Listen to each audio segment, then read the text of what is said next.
what Phil Mickelson did a few weeks ago at the PGA Championship as a 50-year-old man in dominating fashion on the longest setup in PGA Grand Slam golf history. He heads into this event at home on a course he's won at before the redo, of course, and is a 70-1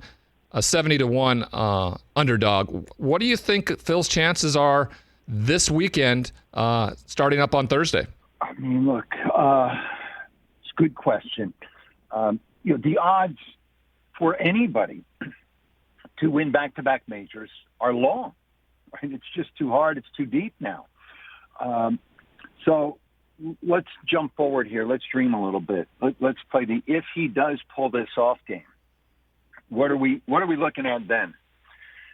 With due respect to, let's go all the way back to Francis Ouimet in 1913, who upset the two greats from Britain, to Bobby Jones in 1930, to Hogan in 53, Nicklaus in 86, Tiger Woods, 4 times, 97, 2000 at Pebble, 08 here at Torrey, and 2019 at Augusta. With due respect to everyone from Ouimet to Woods, if Mickelson wins back-to-back majors at age 50, and tomorrow he turns 51, to complete the career Grand Slam, meaning having won all 4 majors, to become the 6th to have ever done it, and he does it in his own backyard, that's the greatest achievement in the history of the sport.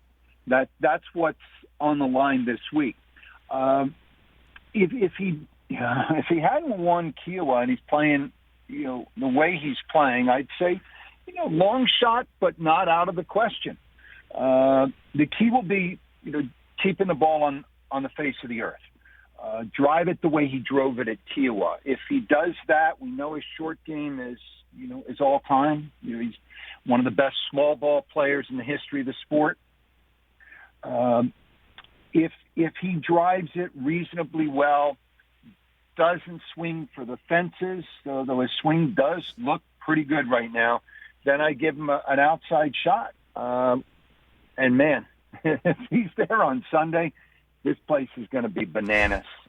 I say that wherever Phil could play on Mars, and it would feel like a home game, let alone here in San Diego. He grew up in Rancho Santa Fe. I mean, it's such a great story. He won the Junior Worlds here 41 years ago. They played his first professional event here in the late 80s. The fact that he is still relevant at this age, I think, speaks to a few things. His passion for the sport, for what he does, is still as robust as ever. He's not jaded in any way. He's chasing it as if he were a rookie. He's still curious. He's willing to experiment and risk. He's as into it, for lack of a better phrase, he's as into it as he's ever been. And then I think the other key, and you can see this plainly on your television screen, is he is as fit today at almost 51 as he was at 30. In fact, he's in better shape. Go look at the pictures. He was heavy and heavier than I think he would have liked to be 20, 25 years ago. He's flexible. He has a long swing, which is great for longevity. And he's still driven. And I think the last factor here is he spent an entire career in Tiger Woods' shadow, and the two are still lording over the sport, which is mind-boggling. We're here at Torrey Pines, and we're doing a lot of reflecting this week on what happened in 2008, because you can't help but do it. It was one of the 3-4 greatest majors. It's a debate for another day, of all time.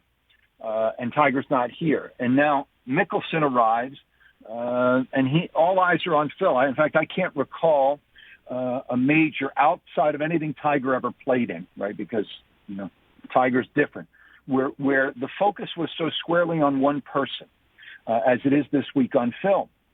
So this is 30 years on. He won his first tour event in 1991 as an amateur. And he is still, along with Tiger in a way, still lording over the sport. These are two, and this is stating the obvious, but I state this to make a point, that the caliber of star, these are two enormous television stars, Tiger and Phil. And there's it takes time, but there's no one in this newer generation has identified themselves as a star of this magnitude, charismatic, good players, likely great players. I mean, we have some guys who are headed for 5, 6, 7 majors when all is said and done. But we're still fixated on Phil. Yeah, it's he was an exceptional person when I was in San Diego with the Chargers going through my tough times. He was a guy that, simply was supportive in every realm, and I remember him so fondly, meeting his family, Tina and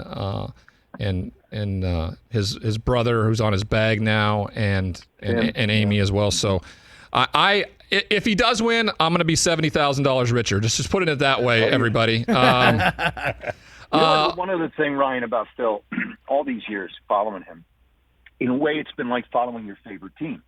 Right? Pick your squad. If you're a Warriors fan, if you're a Red Sox fan, a Phillies fan, whatever it is, over the course of your lifetime, you root for them, and they're going to break your heart. Right. They're going to miss a 35-yard field goal down to with 4 seconds to go in the Super Bowl. They're going to just crush you. But they're going to hit a grand slam in the bottom of the ninth, Game 7 of the World Series. That's Mickelson, right? He's walked arm in arm with calamity on one side and glory on the other for a long time. And what I think Phil's greatest asset has always been, beyond the sort of physical genius, the genius he has for the sport, is that he's comfortable with risk. He assesses it, I think, most of the times he assesses it fairly prudently, but he's comfortable with risk and with what comes if it doesn't work out.